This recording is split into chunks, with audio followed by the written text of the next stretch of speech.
All right, we're live. So stop saying that, Nick. Can't help it. It's what's on my mind. Stop You saying should that. make that like your official intro video. Should we play that for the studio audience? No, because then they're gonna be like, "Well, we should bring back the rap battles and all that." And I'm like, Give him a sample and tell him to go watch it over there. You would get a strike though, wouldn't you? "Well, that's a good deal, huh?" No, that's original. That's an original song. The only way I would get a strike is if Remy reports. WQ reports.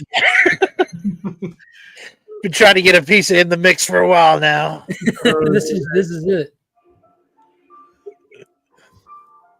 No smoke, blow up. No shit. No shit.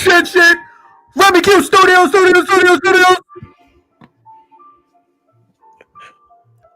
Oh man. Yo, this is fire. Shout out to Canada. Out to get arrested for killing the fucking name. Who's that I'm the best and you already know my name. I blow up the fucking chat, blow up the fucking name. Invite Remy Q, I'll blow up your fucking shit. Killing the fucking name. Who's that I'm the best and you already You know my name, I blow up. But I got a secret. Let me explain. Might be the reason why I'm acting so insane. So incredible when I eat those edibles. That's right. We like cereal Without a bowl. Before you judge me, bro, better make a judgment call. I got a fucking chainsaw and now I'm high as balls. Oh shit, I swing like big tits about the ball. I'm copying the slabs like the beef I'm serving raw. Don't think I'm so. It's out, bitch, and I'm the fucking law. Don't dread me, it's clipping, you can't hit pause. Oh no, with the nappy roots, y'all about to fall. My rhymes hit so sick and it's gonna make you raw. I flick that brick and scream, oh my lord, press those spine dick, and it's a problem solved. If I lost that pussy, is that still The cat call. My back's against the wall and I fear my motor will solve. I grab a tasty treat, that's what I'm telling y'all. Got a problem? There's no need to Bars, dog. pen. That's a writer's block. If you're no champion, then you need to stop. But don't have a belt, but I'm still on top. To battle me, you'll see it's a fucking knee stabber. After one gummy, Javon said, Remy, you a real rapper? Take that. Was that Javon Jordan? Crazy. Who's Yo, Remy Q, are you a real rapper? Direct quote. So nobody knew, but Remy Q versus Legion of Comics right now. Remy won. Yo, let's run that intro video, dogs.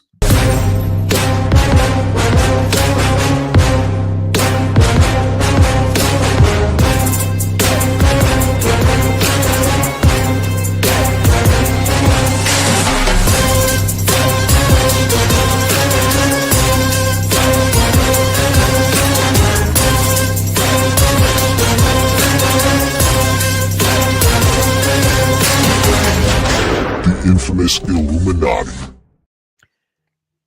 I don't know why I want to laugh. Like, slide.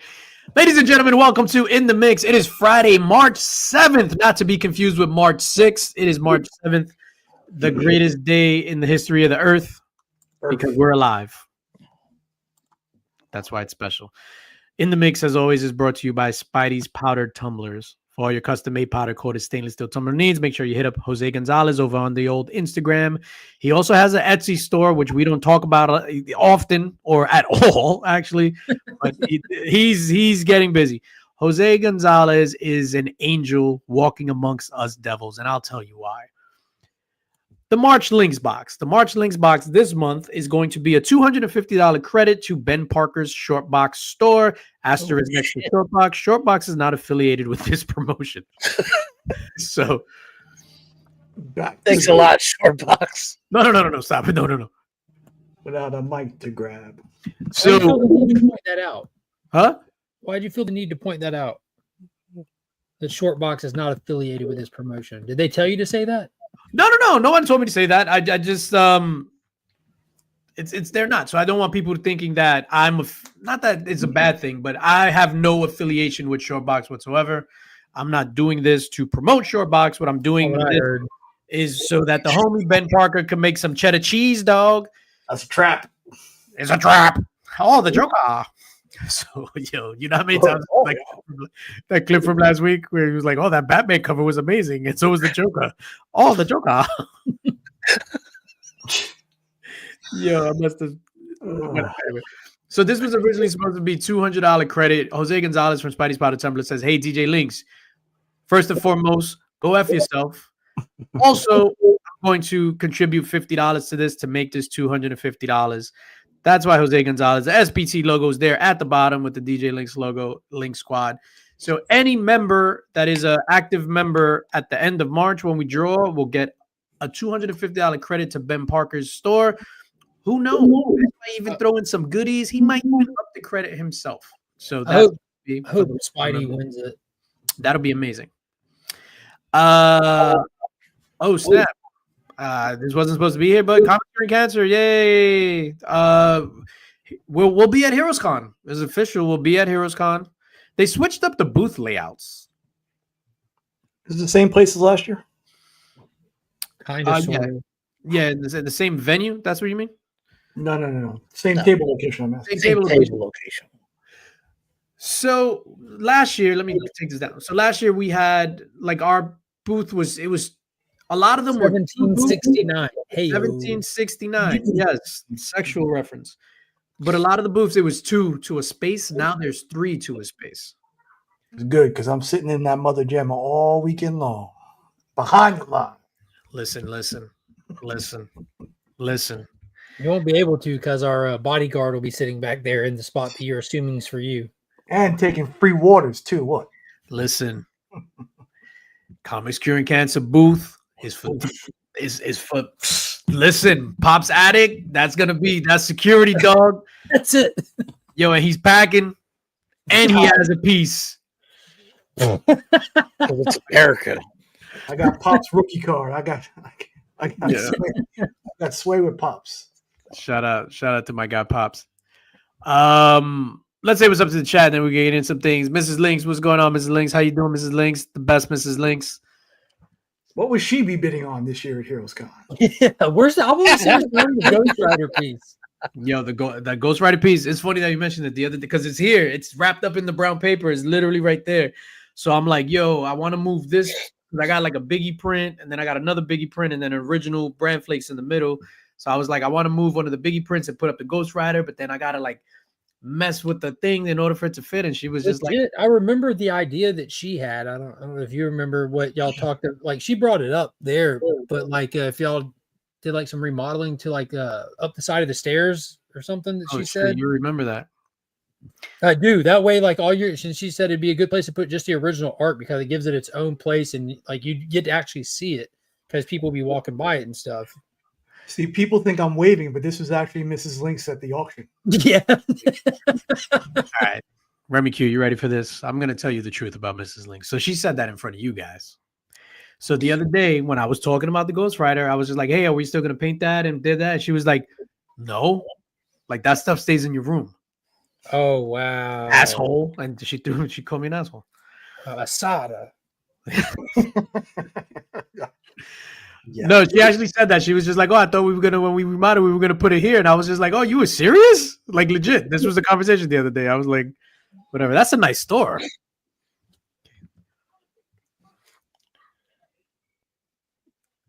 I appreciate Mark giving me a hand with this one. I mean, to acquire it is what I mean. Hey. When I find something else for you that I can take a piece of, I'll send you the hand. Wow. Find you a nice book and I'll just rip out the centerfold and send you the book. You'll never know till I show you. Marvel value stamp gone. Christ. Yeah. Imagine that. That's a good idea, Nick. I gotta look up it'll be like with a Marvel value stamp in it. Right, like a digital code and the black piece covering it will be taken off. Wow. It's got to be more meaningful than that. I want that Marvel value stamp connection now. Speaking of Marvel value stamps, have you ever purchased a book and it was like there were pages missing or something, and then or you took like a L on a book? I don't think so. Not one of any caliber. Not like a big book, yeah. Mm-mm. You, Nick? I mean, I got a bunch of books from Goodwill once that sucked ass, but you know, Was that the Captain Marvel? Captain Marvel. yeah. Booster That book Gold. looks good now, doesn't it? Didn't you get it cleaned and pressed and stuff? Yeah, we did. Impressed. Nick did a phenomenal job on that. Oh, that was Nick that got that thing looking Yeah. right. Yeah, at least he did a phenomenal job on somebody's book. Well, you got a Nick- 9.8. Nick You pressed a wound up lot with of a books, 9.8, didn't he? didn't you? Yeah, I got a lot of 9/8s over here because of Nick. Nick pressed books for you? Yeah, I used to not talk about it because he didn't want everyone hitting him up.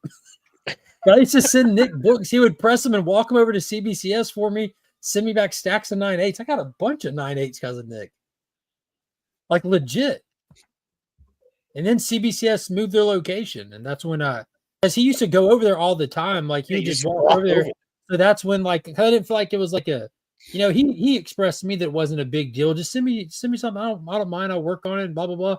So I mean, it was giving him practice pressing, and he was going over to CBCS anyway. So that's why I don't do it anymore.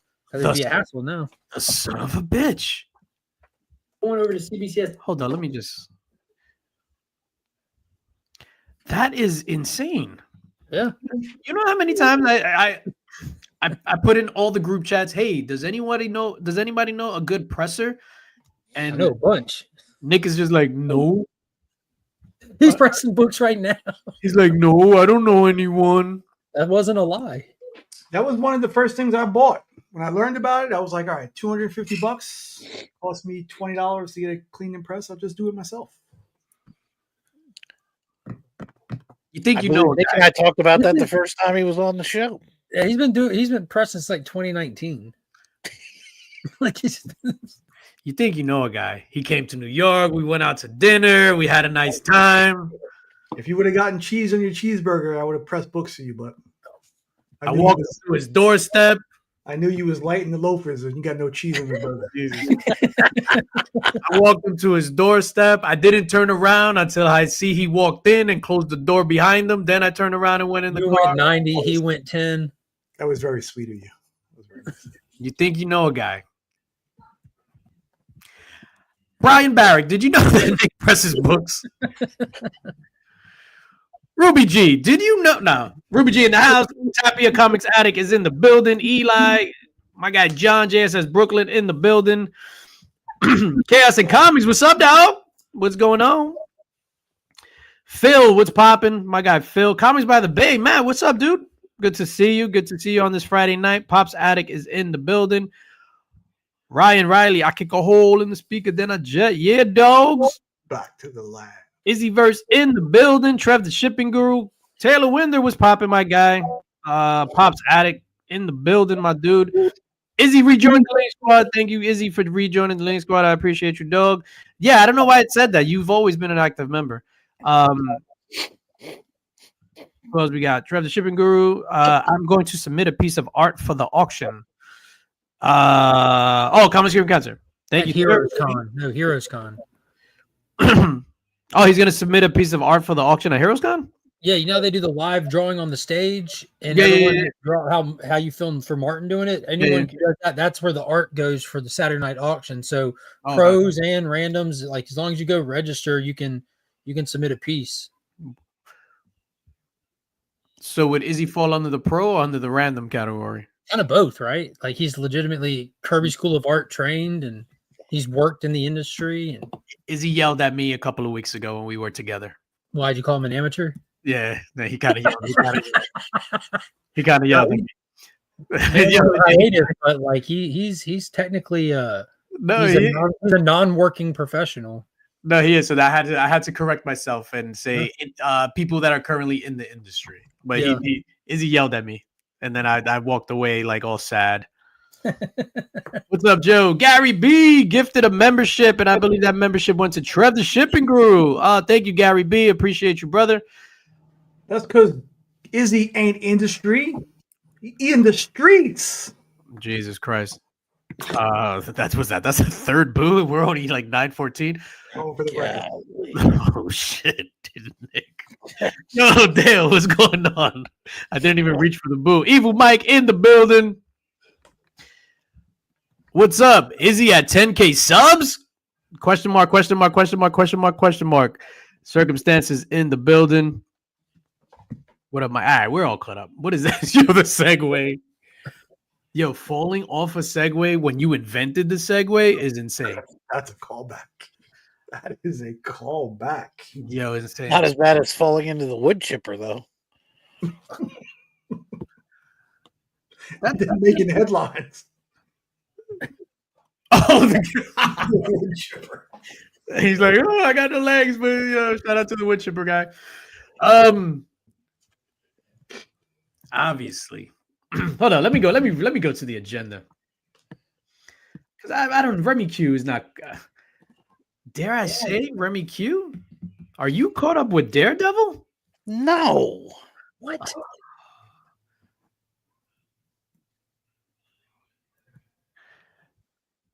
All right, let everybody stop. Joe Michael says, evening all. Dad is coming back to Michigan for a couple months, and I might be moving soon because he wants to sell the house. More to come on that later. You keep us posted, Joe. You're on our thoughts, man. Where are you on Daredevil, Remy? And mind you, this is season 1 Daredevil. This is season 1 Daredevil. Yeah, where are you in that Daredevil? I have a lot of catching up to do. That's all I'd like to say about that. Okay, so you're Just 5 skip minutes to the in. new one, and then go back and watch the old one in between weeks while you're it'll be fine. I considered doing that when you guys started talking about it, and then I was like, no, I'm going to keep this real. Okay. I love it. You got to keep it real because sometimes we lie, and that's what we do. But we don't fact check on this show. We don't So, fact check it do all. we lie in that case? If you don't fact check, are you lying? So if you said you watched all 5 seasons of Daredevil, I haven't the done Netflix that. version, I would have agreed with you. No. Did you know that Nick presses books? Yeah. Yeah, I think we talked about it like 4 years ago. I had. Thank you, Remy Q. Thank you. I want to say the first time I talked to Nick on a live stream, we talked about him pressing books, in fact. I never knew this. I never knew. I think we had a discussion before we talked on a live stream on Instagram before I'd even seen his face. Talked to Remy for like 45 minutes that first night, texting back and forth. Nice. Were you talking to Remy like on the phone, laying on the bed, feet up, like stomach down, feet up, like kicking in the back? That was the last time he ever contacted me on his phone. On his cellular. I love you, Nick. On his cellular device. All right, so we're gonna get into Daredevil Born Again. So we're not gonna do. Hold on, wait a minute. What is this, Nick? What are you doing? What are you showing us? I don't know, it looks like evidence. I don't know. Who's Brenda? I said Remy Q, baby. Oh, shout out to Briar Hill. Briar Hill. Listen to it every day. Was that the old folks home?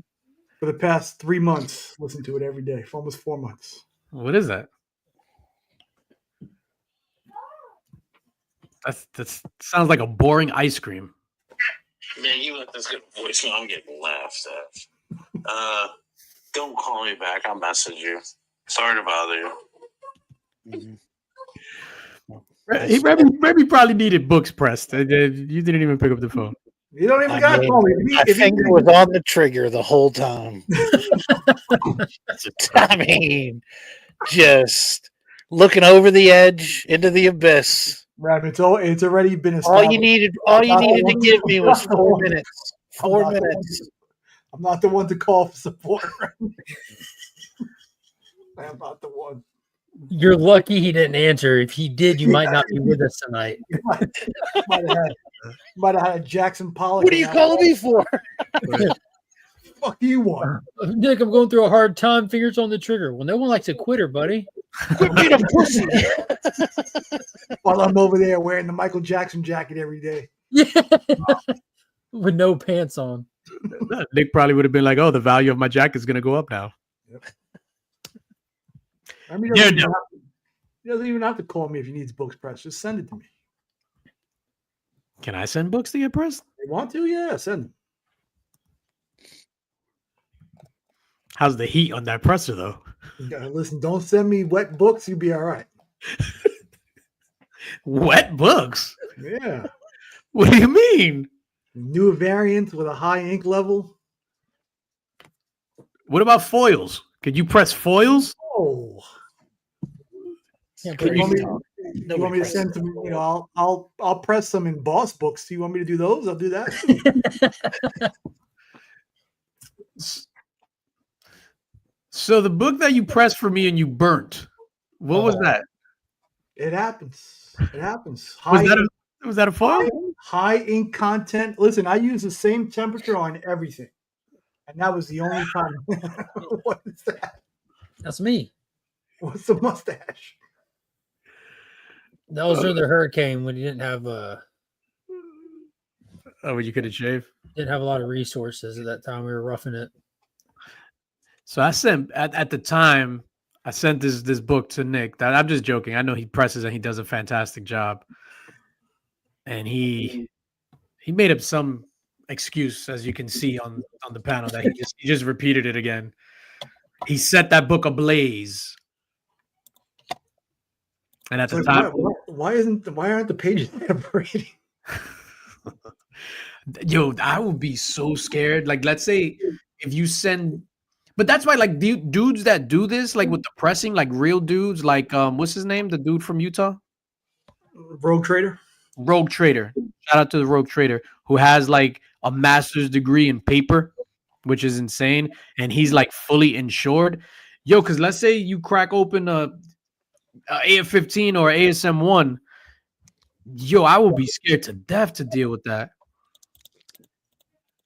That's incredible. That used to be an M. This one I had to humidify a few different times. Humidify, press. That's probably the best pressing job I've ever seen in my life. And I'm not even joking because you're my guy. Bro, Incredible. like, It really is. If you want to see the floor, check out Remy Q Studio. yo, legit. Like, that was pressed by this in the same factory that the T-800 was pressed in Terminator 1. Horrible. All right, let's talk about Daredevil. Daredevil Born Again, season 1, which is a lie. It's season 4. It's a direct continuation from the Netflix show. Oh, it's season 1 of Born Again. But it's really season 4. Because then it's like, because people are like, oh, what is Disney gonna do? How are they gonna bastardize this show? Let's not go into like super major spoilers though. Because I don't know if people saw it, but do you care about spoilers, Remy? I'm gonna do this. No, I'm fine. You sure? Yeah. You guys make me watch trailers all the time. Yeah, Daredevil died. No, I'm just joking. Manny was born again. Nick, what is I know Gary B said he liked it. Chat, Daredevil, Mike gave it an 8 out of 10. Nick, what your initial thoughts? Yo, the first 15 minutes had me hooked for the entire season. I'm just gonna leave it at that.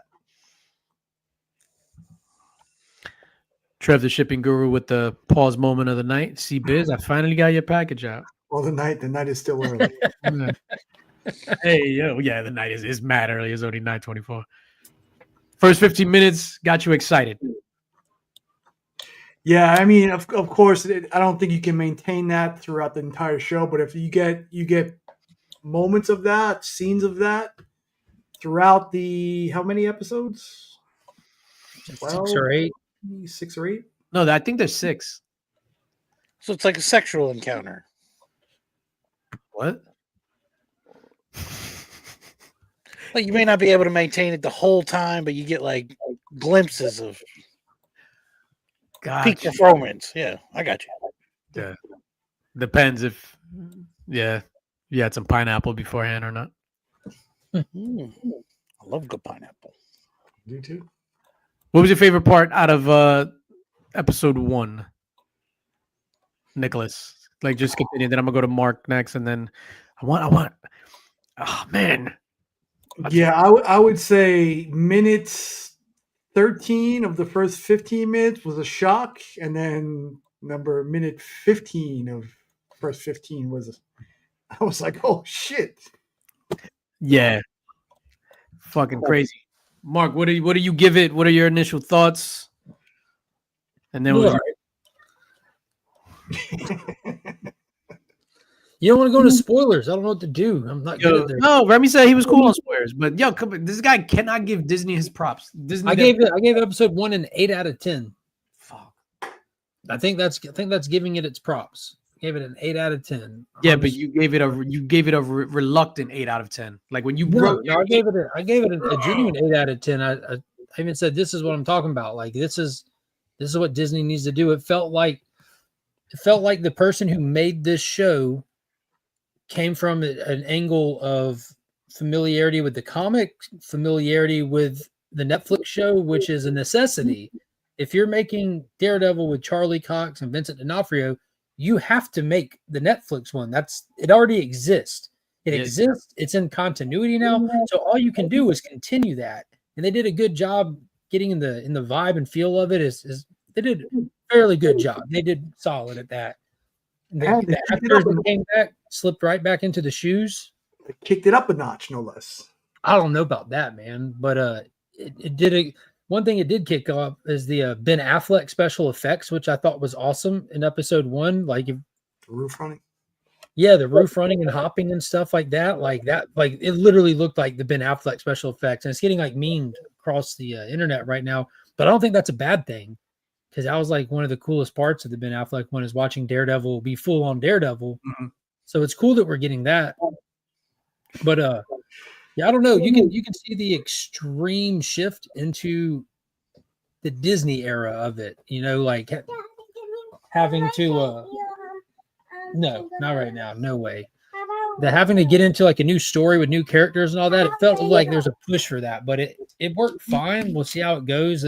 With a major death, I want to see that it has some weight and it wasn't just major death. What are you talking about? A blow by moment, you know? We'll see. Yeah, I did, Pops. I just went down at like bullet points this morning. Yeah, it was solid. Episode 2 was slow. See, episode 2 wasn't slow. I say it was what happened? Exposition. Oh, thank you. I'll take everything I said about you back. So Mrs. Link saw I reached for my bubbly and it was empty. And then we saw the gesture. Oh, I knew what you were doing there. Probably. Dog. No, I didn't. That wasn't me showing her the drink. I went to literally to pick it up to drink from it, and I was just like, it's probably watch this. The worst beverage on the face of the planet. What, bubbly? Did y'all think that I mentioned it when we were talking the night it aired, but did y'all notice that like weird dialogue and ADR in the opening 15 minutes? Like it was like super bad. You could tell it was done way in post. Mm-hmm. Yes, I saw that. But I just want to highlight Mike's point. Love the first 10 minutes. Nobody's spoken about the first 10 minutes yet. Love the first 10 minutes, the graphic essence, all the blades and weapons being thrown. That shit was amazing. They're just catching shit, throwing shit, blah, blah. Catching it in their skin. So like he looked like a porcupine by the end of the fight. It was awesome. I guess we're in full spoiler mode then. I feel bad. I don't want to spoil it for Remy Q. It's been out for like ever. I think we got the closest thing we'll get to a comic accurate bullseye too. So Remy Q, I'm gonna paint the picture for you, dog. I'm sorry, but I'm spoiling the F out of this right now.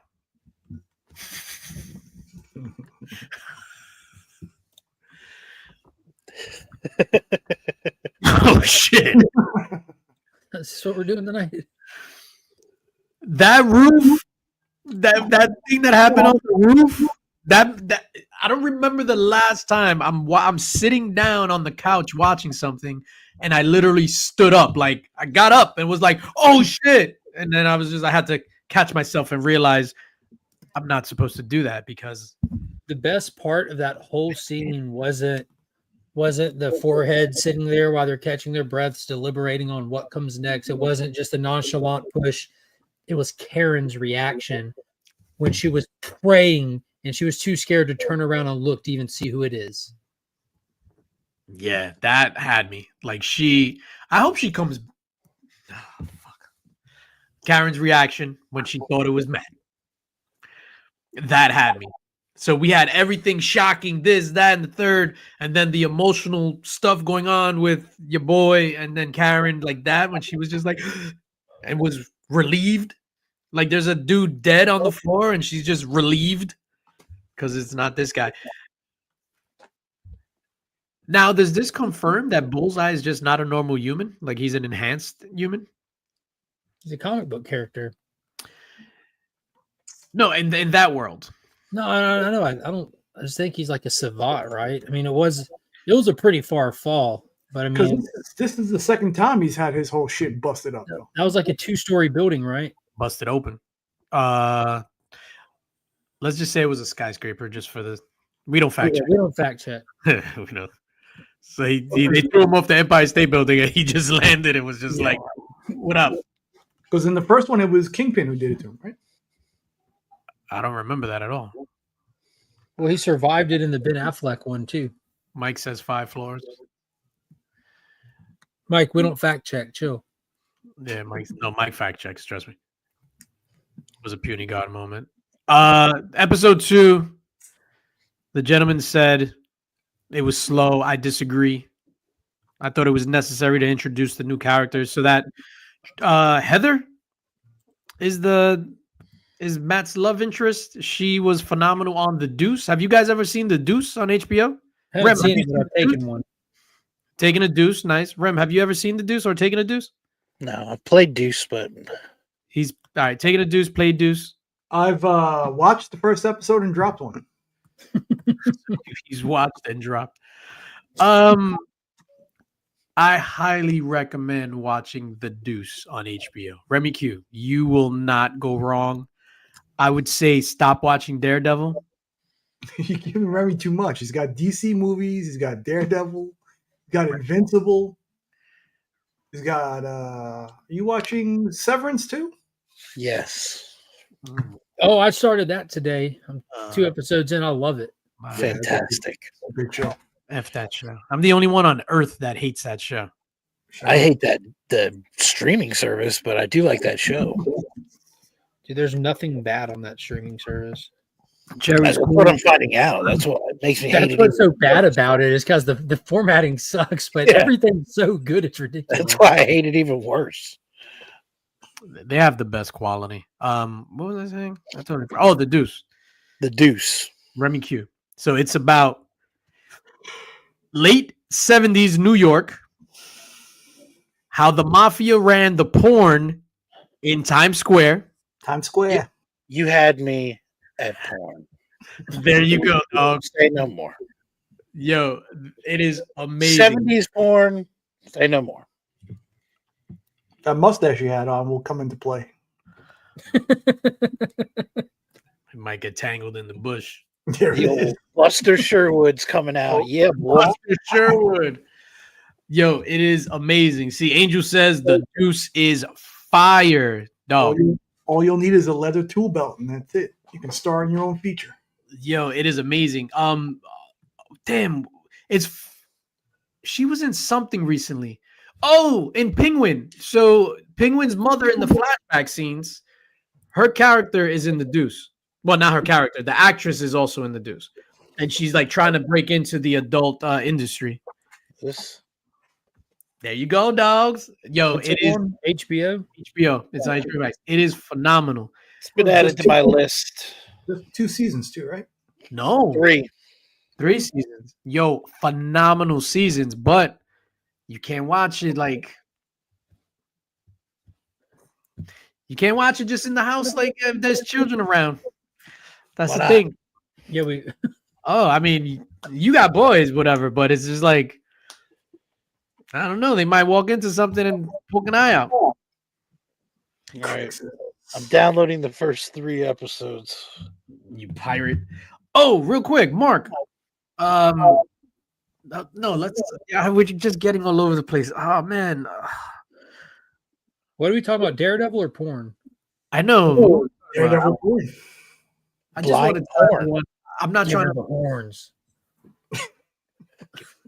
I'm not trying to be cool with my new fancy light setup. I only have one light working in this room. All the lights from my shelves Something happened with the switch. I'm waiting for the new switch to come in. Remy Q is gonna rub it in. There you go, Remy. Rub it in. Oh, let there be light. But you know what my Thor has? Open hands. Oh shit! Only one open hand. It looks like it's saying crumb. Speaking of Thor. Oh! God dang. 1/2 of the Silver Surfer 4 cover. His hand's open. So this we're just all over the place, but I've always been afraid of Nikki 9.5 of that thing. Like whenever I move it, I'm worried the fingers coming off. like his Spider-Man that he had. Oh, Silver Surfer 4. very delicate. That's where that's from. That's Thor Silver Surfer 4. I think Silver Surfer 4 is the best Silver Age comic book cover of all time. Do you agree or disagree with me? Oh shit. Yo. I'm about to laugh because you know something's gonna break Yeah, up. I know you guys are trying to get me to drop it too. That is a fire shirt, by the way, sir. That's a big ass statue. Want Why does that it look like hand? he's throwing away a paper towel? like he looked like when they were throwing the paper towels in Puerto Rico. It's like, Yeah, I know you guys are waiting for me to drop it to you, some of the bitches. I was just shocked that it already had all of its fingers still. That's one of the ones still intact. watched all the comics full. The wall's about to come down. That one's good. Deadpool is still good. Spidey's not. God damn you. Only slabs. Oh, you broke it on Only Slabs? Broken all. I was looking for my giant size X-Men. I couldn't find it. Mm. And my head knocked into the hand and knocked the hand off. Of course, it broke all the fingers off. I was like, I couldn't just crack the arm in half. Got to break all the fingers. Like, come on. A little too on the nose. That's That's kicking you down. Kicking you while you're down. Silver Surfer 4. Greatest Silver Age comic book cover of all time. Agree or disagree? If you disagree, you choose something else. Mark disagrees. I agree. Nick, you agree, disagree? It's tough to. It's tough. Mark, you disagree. Yeah, I'd say Hulk 1 is better than that just right off rip. Minus Hulk 1. I'm just saying that's just way more iconic. Is he man? Is he a monster? Is he both? I mean, that's Yeah, just, that Fantastic Four #1 too is. yeah. And we're talking about it like what Showcase 4? Like that's a better cover. No, it's Showcase 4 is not a better cover, dog. But the film reel and knowing like what that book represents and like when you see it, I'm not talking about what it represents. No, I'm saying like because of what it represents, when you see it, it just gives off this like feeling of like just pure comicness, just and But it all has so many those- factors that go into when you look at it. It's just damn. Yo, that's Submariner cover 2 where he fights Tiger Shark. And I mean that book is only the cover too, really, right? Silverado Surfer 4. What's up, Comic Journey, man? How you doing, brother? Good to see you. I disagree. I disagree on ASM 50 being better than Silver Surfer 4. Or 40. Superman 233 is a better cover. I don't even know what that cover is, but I disagree. Is I that him don't breaking look the at it for- Yeah, that's the Neil Adams with him breaking the chains. chains? Like Immortal. Oh, that's Like the one the leg though, too, right? that nobody critiques except the artist. No, that's not better than Silver Surfer 4. That's better than Silver Surfer 4. It's amazing. Sledge, he's with Pops. Sub 1 is one of my favorites of all time. We're talking Silver Age, Trev. Hulk 340. Hulk 340 is in the that would be considered modern or copper. Bronze, that'd be bronze or copper. That's the late 80s. All right, everybody put hashtag 340 in the chat. Nick is giving this away. I'll ship it out as soon as DJ sends payment. How much is that? Without the SIG, between $400 and $500. No, that exact one that you have. You think that that Silver Surfer 4 is better than Journey into Mystery 89? Or even the one that Remy's got. Which is the one he's got? I think that's the one Remy's got, isn't it? Journey into Mystery 89. Oh, is that the one with Thor? Yeah, that iconic body shot swinging the hammer. Like, I mean, I can go grab all these books if you'd like. I have all of these books over here. I can grab them if you'd the like. Thor Silver Surfer one is awesome, but like that 89 that he has, it You just have gives that essence. Is the 89 right by you? I mean, it's right No, there. no, you don't have to. Is it right there? No, to be honest with you, it's actually upstairs. I have it locked away. Oh, he done sold that. Actually, Oh, I shit. do not have that book right at hand. Oh. I literally would have to run upstairs. I have it locked away. Yeah, I know. Turok 1 is better than King- Silver Surfer 4. King size Hulk one, the Silver Age. Steranko? Yeah, like with Marie Severin on the face, like that's Avengers 4. Avengers 4? Oh, shit. Avengers 4. Yo, so I stand corrected. I mean, honestly, if you take all the major keys out, it's got a shot. I put that in the same class as Hulk 340 because it's really nothing other than the cover. I put it in a class but with like that ASM cover, 122. I'm like, it's actually an action cover. Oh, my ASM 122 comes tomorrow. That's what I'm saying. Like that, that's Like, literally a that's like- comparable cover. Like the villains coming at each other. It's a busybody cover. ASM 50, ASM 39, and 40. Is Which one you- 50 the Kingpin? 50 is Kingpin. Yeah, 50 is Kingpin, which I don't have. We haven't even started. Like, what about 105 Flash has a better cover. 123? Like, yeah, Flash 123 with the two flashes running for the first time. Nobody We gives haven't a started- shit about Flash, dog. Stop I trying to still make think Flash a cover. thing. What about these Aquaman covers from the Silver Age, the Nick Cardy stuff? That's bronze. I'm gonna put Thor away. Hold on, wait a minute. Nick is over here flexing. That's an iconic cover. Slip. Yeah. Nothing really other than the cover. What's up, Finn? I'm doing this because I have no clothes on. You do have clothes on. You ain't got a shirt on, buddy. There's a huge difference. I promise. Yeah, I feel like we got to specify that. yeah, for YouTube, we're gonna get demonetized. Yeah, we got to make sure these people know. Oh, I thought you were bringing up more bangers, dog. Do you think that Silver Surfer is more iconic than X-Men 1?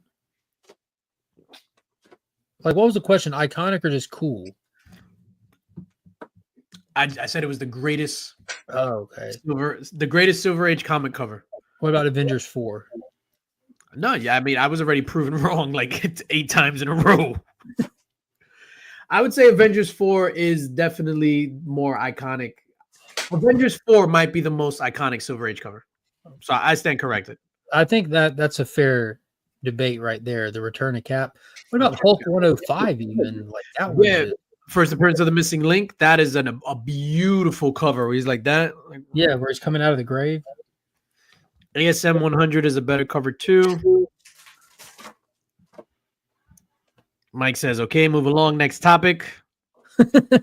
Not your show, Mike. Not your show. King size Hulk. Yeah, King size Hulk is fire. I'm not a fan of Steranko, man. I'm not a fan of Steranko. It's a Is it weird wrong? thing to say out loud. Is it wrong to say that? Oh, yeah. First Sinister Six. What grade is that? I mean, you can feel that way, but it is in fact wrong. Only because it's got a split spine. Otherwise, this What is color is that one? Split spawn. So how much Yeah. does that go for? like a G. In a 4.0? I think so. Yeah, it's got a little damage up at the upper corner, but other than that, this book is beautiful. And that's a square bound? Yep. That's nice, man. Isn't AF-15 Silver Age? AF-15 is indeed a Super Age. I'm doing a pattern. Oh, I'm sorry. All right, we're gonna have to move on. Mike is yelling at me. He's in my ear. So I have a question because that was just a general question that just came out of nowhere, and then I will fill in Remy Q when he comes back. Hey, Remy Q. Don't do it like that. So my question was, I got it. why do you collect what you collect. And the reason why I asked this, so I saw a video, and in the video they were talking about how people collect for certain things. People collect like an investment, whatever. So collectibles are the poor man's stock market, other things. So I just really wanted to ask you guys, seriously, we're being serious for the first time ever. Why is it that you collect? So I'll start with Nick. For me, it's really just getting most of the stuff that I had when I was a kid. Well, like 10 or 11 years old, when I was really realizing what comic books were. I was into it a little bit earlier than that, but when I had, when I would ask my mom or my dad for stuff, it'd be comics. So now I'm just chasing all those early to mid 80s stuff that I like. Some of the 90s stuff that I bought again. Well, I had most of that stuff again. The 90s stuff is easy, but the 80s stuff is a little tougher because I don't have a complete list of what I'm looking for. So I collect as a substitute for love. Remy Q, why do you collect comic books, sir? Or just collect anything in general? Serious question. It's not a trick question. So mine probably would be, I guess it'd be the opposite of Nick. It's stuff that I haven't had. Like I like getting the stuff that, like that SS4, or even the Journey. I mean, I never thought I'd ever have any of those books, but I remember seeing pictures of them and being like, oh man, that'd be amazing to own one day. And it's like, man, like I like that. And then a lot of the older books for me, especially if it's a key or something, there's just it's almost like the historical value of that. I get a kick out of, like, man, I can't believe I have this in my hands. Like, that I don't know, that feeling of like, wow, I can't believe I actually own this now. What about you, Mark? So why do I collect? Yeah, just because I think it's fun. It makes me happy. But I was thinking about the driving force behind how I collect, whether it be toys or comics or whatever. I think it's pure nostalgia. I'm a very nostalgic person. Mm-hmm. Because I'm looking at, like, I've got a Terminator book sitting here, a Space Ghost book sitting here. The recent toys that I've picked up, because I buy a lot of toys, were those vintage Alien toys, filling in gaps from my childhood and watching my kids play with them. So I think what drives me is just I have like really fond memories of being a kid around collecting, and it just keeps that fun alive kind of thing. Because I don't have any collecting stress in my life. I'm not buying to sell. There's nothing riding on me making good like strategic purchases or anything. So it's purely out of fun. And what drives the decisions is definitely over anything nostalgia, I think. Yeah, I think for me, I've always been a collector of stuff since I was a kid. It started with action figures, then comic books and things like that. And now it's what makes me happy. Like I collect because it makes me happy. And a lot of it has to do with nostalgia. A lot of it has to do with tracking down things. Like, we have adult money now that we could get things that I thought that I would never own. I don't have adult money. I had adult money. I don't have adult money anymore. No, you have adult money. I'm trying to get by money. You know what's weird too is, like, I had that book earlier this year and I didn't want to hang on to it. Which book? Silver Surfer 4. You still have it, or did you get rid of it? I got rid of it. Remy's like, I got mine right here. Oh yeah, I did grab it from over there. Fuego. When you buy stuff, so in your there it is. Yeah, that's a better cover from the Silver Age. That's better than that. Yes. Like, I think that Silver Surfer one's cool, but I think that Journey is a better cover. To me, it just seems way more iconic. You think that's cool? Just that cool? No, yes. That's amazing. Yes. There's another one. Like those first 5 covers are just beautiful. I'm not saying I'm right. I'm just giving you a preference here. See, like Durs hits on a point. That's gorgeous. He did not Durs, I'm sorry. Dale. Dale says, I like the hunt for books. I prefer finding things in the wild. Getting books on eBay is too easy, which is absolutely true. And that's why I fell in love with mystery boxes. Because for me, it was just a different way of hunting and chasing. Playing And the odds. yeah, and it was better than not better, but it was just different from just going in somewhere and just buying something, which I've always done. Just I want something, I go and I buy it. Like this, I was kind of like chasing it. So it was new for me, the mystery box game. What about the stories? Gary B says, of course, like we love the stories and stuff for the comics. Yeah, but even like I was referring to that when I said what drives my decision, what I pick up Terminator to read it because I want to experience Terminator stories. I pick up Space Ghost because I want to experience Space Ghost stories. Those are the ones that interest me and drive my decision on what I'll be reading or adding to my collection and stuff, because that's what I grew up with. I grew up with Terminator. I grew up with Space Ghost, and I grew up with all these Marvel characters too, but their story sucks so much balls right now. Like, what are you going to do? You're going to look to more Space Ghost, Herculoids, Terminator, like all this other stuff that's finally coming back. When you purchase something, in the back of your mind or just in general, if you make a purchase of a big book, is there an inkling of thinking one day I am going to sell this? If it blows up, I am going to sell this. Like, does that ever cross your mind when you're making that initial purchase? Remy says yes. Explain, sir. 100%. 100%. There have been books that I've legitimately purchased that I was like, this is awesome. However, I am going to sell this for a profit. Like talking about when you initially buy a book, like for your Like I PC. bought the first time that Nick was on Remy Q Studios. Talking about pressing. We talked about pressing. I opened up 4 Golden Age Wonder Woman books in the teens. I remember that. Remember that? Yeah. I was excited to have them, but I knew I probably wasn't going to hold on to them too long. Yeah, but didn't you only buy those because you found them for that killer steal of a deal, though? Yes. Yeah, so you only bought them because you It was saw the steal of a deal that was too rich for me to hold on to at the same time. So yeah. Yeah, Well, like for example, you're sitting on some money, Remy, and you need like you're say you don't have that Silver Surfer, and you're sitting on money. And you're like, I think I want that book. You're not going to go out and buy it with the mindset, I'm going to buy that book because I want it, and then I'm going to sell it. no, absolutely not. Yeah, you're right. But if I can grab something like I grabbed this ASM 122 over the weekend, if I can get it at like 25%, I automatically think I can sell it and just get something else. You know, when it's 400% your money.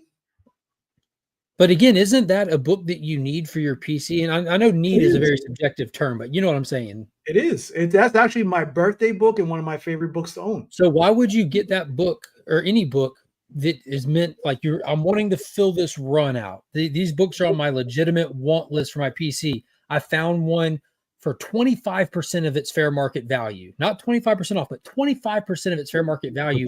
Why wouldn't you take the W and sit like I did it? I found the copy for me, not I can get this, I can sell it for fair market value, make 75% profit, then go spend that entire total on replacing the book.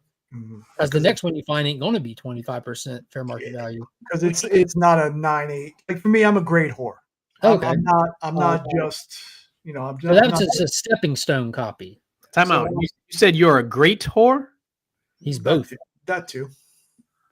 Okay. Like for me, I've done the opposite though. I've also gotten books that I was like, oh, I'll probably sell that, and then I kept them. In fact, the Wolverine one that I just slabbed at Heroes last year. Originally, I bought that thinking I would sell it, and then I kept it for 15 years and finally graded that thing. Sledge says everything has a price. The $1 Million Man. I'd buy that for $1. You may not get that at the time, but if someone offers the cash, it's theirs. Yeah, not for nothing. If someone wanted to buy my first appearance of Ghost Rider for the price that would replace my first appearance of Ghost Rider and still have me sitting on cash. Well, yeah, that's common sense. But none of these books were bought with the intent to sell for profit. There wasn't a thought. Like, they're all for sale. Let an emergency happen and my family need money. Like, they can all get it. No, this is just paper and plastic. Don't give two shits. No, you don't sell your books. You go on IG and on YouTube and beg for money. Oh, that's right. The book behind you. But also too, I mean, that's part of the excitement and part of the collecting for me. Mm-hmm. Like if I can get a stupid Eminem and Biggie book. What book was that? Eminem and Spidey. Yeah, Eminem and Spidey, yeah. Turn that into a Hulk 180. That's cool. I didn't need that Hulk 180 either. Oh shit! I didn't even need that one. Which one? I don't sell anything. It's hard enough acquiring them over here. Yeah, you're in Australia.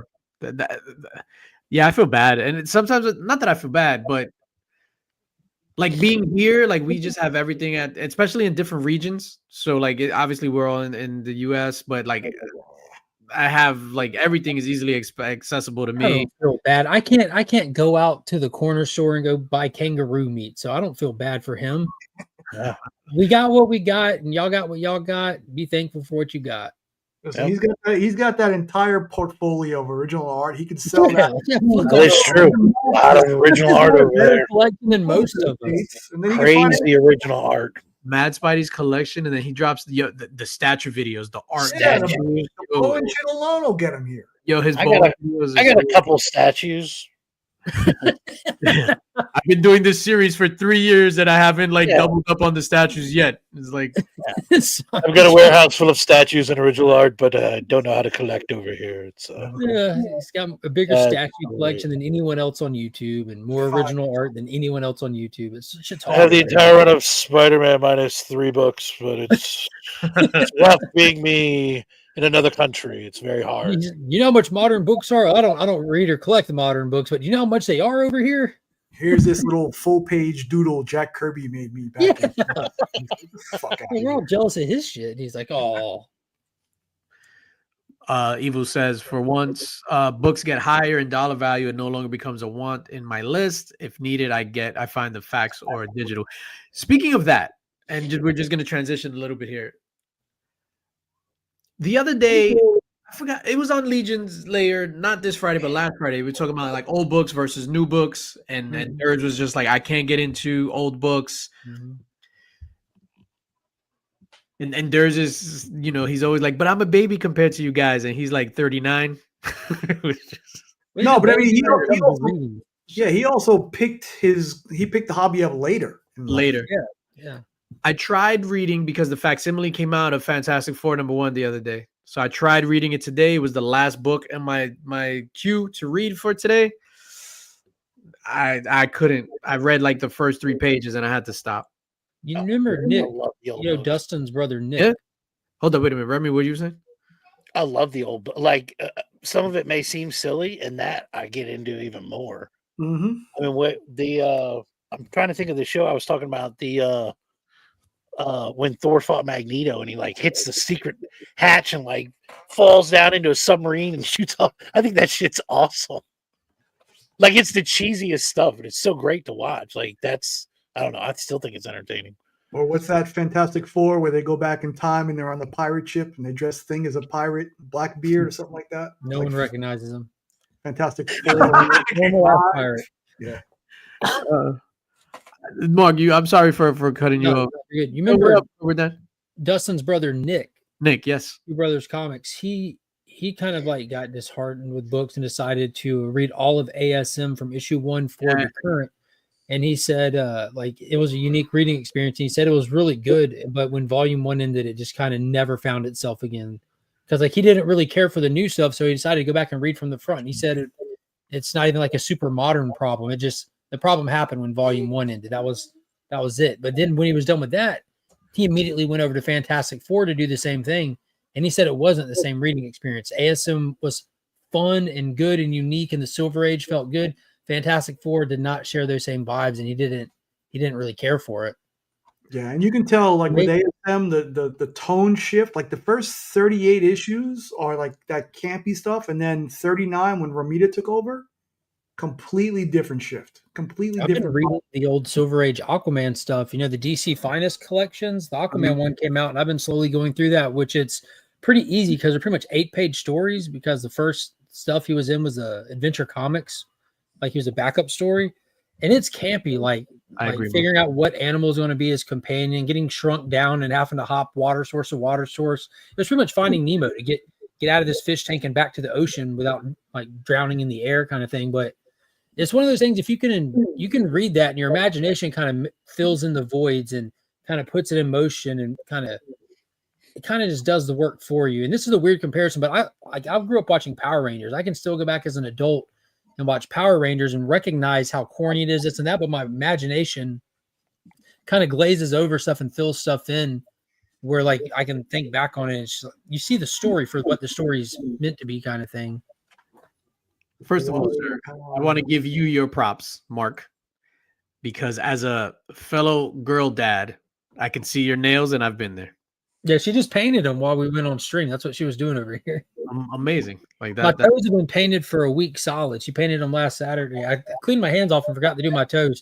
Pops asked me yesterday. He's like, "Hey, I just want to make sure everything's okay, but what's up with your toes?" I'm like, "Oh shit, yeah, I forgot." You're metamorphosizing. Yeah. So back to that with the Fantastic Four thing. I just couldn't, like, it was too wordy. I don't know. It was just, not that.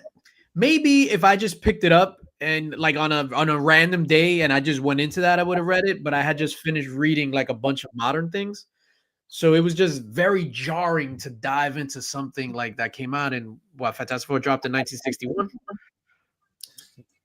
Yeah, 61 or 64. Not 61, dog. Yeah, it doesn't really phase me much. I think like trying to read like a full issue of that stuff gets taxing. Again, like I think like the small little short story format is a little bit easier, but also reading Stan Lee's a lot more taxing than reading not Stan Lee, because despite him being so iconic, like his Silver Age Marvel stuff, he's literally, you have the word bubbles and then you have the narration block telling you what you're looking at. Every freaking panel, he has to tell you what you're looking at unnecessarily. I think that's what threw me off. It was that, like, you're seeing every box, and there was a bunch of boxes on the page, and every box has a thing, and then it has the speech. But that's just a Fantastic Four problem. So I read the facsimile of Hulk 1. I loved it. Whatever. Batman #1, Tech 27, which just dropped. I thought it was dope. That's Bob. Facsimile just dropped. Huh? That was Bob Kane, though. Bob Kane. No, I'm just saying, just old stuff in general. Yeah. Well, I'm saying Stan Lee was unique. He was like the Todd McFarlane of his day. Todd's like the Stan of his day, where Todd just drops like those news pages where you have like 9 blocks of news reporters with a mile of dialogue. Stan was dialogue heavy. Reading the original X-Men, and it's a slower read and can They take half an hour to read one issue. Yeah, that's insane. All right, so just to wrap, one last thing, and then we'll wrap up this conversation, and then we could just move on or whatever. Mike tells us to move on. We can move on. Yeah, Mike, are we still good to keep talking about this? Having watched all the Power Rangers series, I will always be a fan. See, but that's totally different. To be fair, Pops bought the entire complete collection of Power Rangers on his own before Finn was born. And this isn't watched it with 7-year-old, 5-year. No, this is like less than 1-year-old Finn when that watch along started. I think Pops might have started before Finn was born, even. Like Pops was going through Power Rangers all on his own to get the story, anyways. I saw a clip on snap, Nick and Remy above yawning. I saw a clip of JDF roundhouse kicking a Tyrannosaurus Rex today on Instagram. He does that. Did you see him knife fight that brick wall that one time? That was fucking weird. I've never seen a full episode of Power Rangers. Never have I seen a full episode of Power. I saw the movie with Ivan Ooze. I've seen the episodes, DJ. Hey, Halo. I wasn't a fan. You're not a fan of Power Rangers either, right? No, it was I was like just a couple years too old, and so it was a big no-no. I was the target audience when that shit dropped. And for the kids that were, like, it's the icon of your childhood. Like, Amy Jo Johnson was your first crush. Everybody wanted to be Tommy Oliver. Like, there's nothing cooler than Power Rangers, and getting to be part of that cultural phenomenon, what it did to the toy industry, what it did for Fox that it came on, like it was literally a cultural phenomenon. Like, it's wild. That happened very often. I think there's like one every generation. Remy, can you say it for both of us, please? Your trademark line. Pass. Pass. I was frozen. Pass.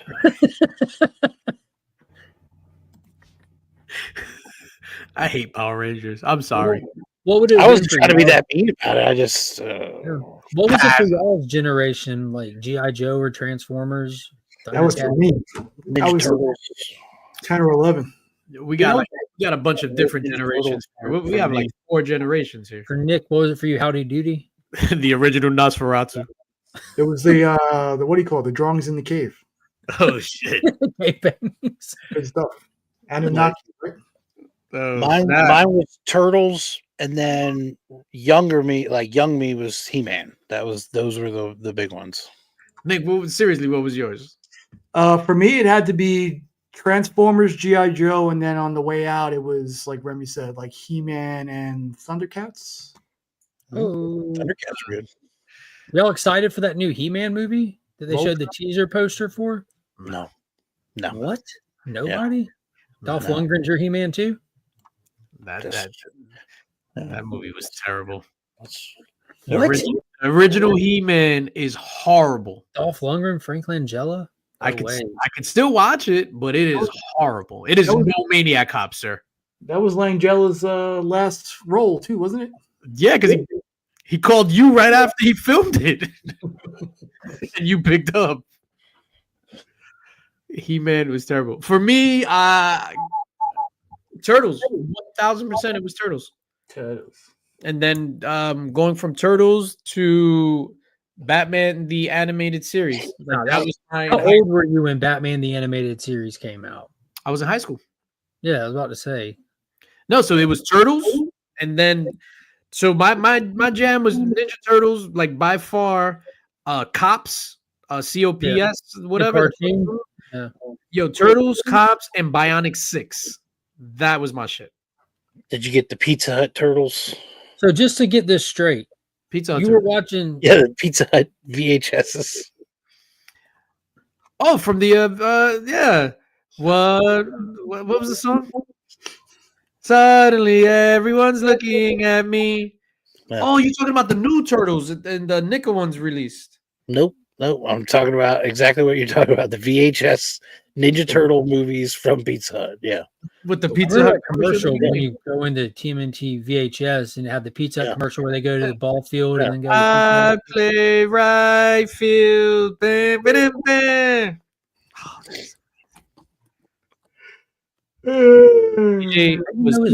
Batman the Animated Series for reference. I don't think I started watching it in like right when it started. So I think I caught it halfway. What was, and you said yours was Power Rangers, right, Mark? We're all sorry. Well, when I was a kid, like I'm target audience for Batman the Animated Series. I'm target audience for X-Men, Spider-Man, all these shows that y'all are talking about right now. That's my generation's target audience. So I'm picturing y'all like going to senior prom, telling your friends about how cool was the episode of the cartoons this Saturday morning. Like, I don't know what y'all were talking about. Dog, I was a father at my senior prom, sir. That's what I'm saying. You're sitting there holding deads at your prom, talking to your friends about Saturday morning cartoons. What are you talking about? I wasn't a father. No, at my senior prom, Mrs. Links was 5 months pregnant. I kid you not. That's not even a joke, dog. At the prom. Yeah, so Batman premiered in '92. Like Power Rangers, Batman, X-Men. That's what I'm saying. Like I'm the audience for that. I was the kid in elementary school. I was getting the toys and so 92, I was in the 7th grade. There you go. That sounds a lot better than high school. It had me stressing. No, it's 92. Cobra Dad, Gummy Bears on Saturday. I love Gumby. Y'all remember Gumby and Pokey? Yeah, I love Gumby. Gumby was the shit. Yeah. Yo, the blockheads. Yeah, Pops. Pops went ham recording shows back in the day before this stuff was even available on VHS. He would take the time to record the entire run of Gumby, Voyage to the Bottom of the Sea, all those really OG sci-fi shows that would come on and stuff, all kinds of cool stuff. What was the kid in high school that turned into a Ferrari? Yeah, Turbo Teen. yeah, that shit was wild. Oh shit. That's so creepy. Yo, oh man. Yo, it's just like I love reminiscing, man. I've seen Mike spell Herculoids 37 different ways today. It's been amazing. Was that issue good? Herculoids, the new one? I haven't read it yet. I've read the ash can. Well, I looked at the ash can and I got the Rob Liefeld ash can in, but I haven't opened that one up yet. I'm excited to have that. Did you guys ever watch the Hanna-Barbera cartoon? Oh, all of them. Everything. Yeah. All of it. Love Hanna-Barbera, dog. Yo, Tom and Jerry? Best Tom and Jerry episode. We don't talk about that, Nick. Hands down, where they spill the water on the kitchen floor and they make an ice skating rink with the refrigerator. That's fire. The last episode where Tom gets run over by the train and dies. Mike said no clue how to spell that joke. Yo, You did that. It was so what else we got here? What's on your current polls? Or what's a book that like is bad, but you just can't seem to drop it, or you Flash.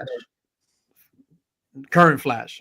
Yeah, size barrier Flash run. I don't want to drop it. I don't want to break the run, but it's unreadable. Like I don't do this with any book, but I just flip through it and put it away. I just started that one. I started one on Unlimited, and I was like, I can't do it. No, don't even waste your time, dude. I'm telling you now. What about It's you? no Wonder Woman. See, Bizzle said the same thing. Look. Yeah, Flash.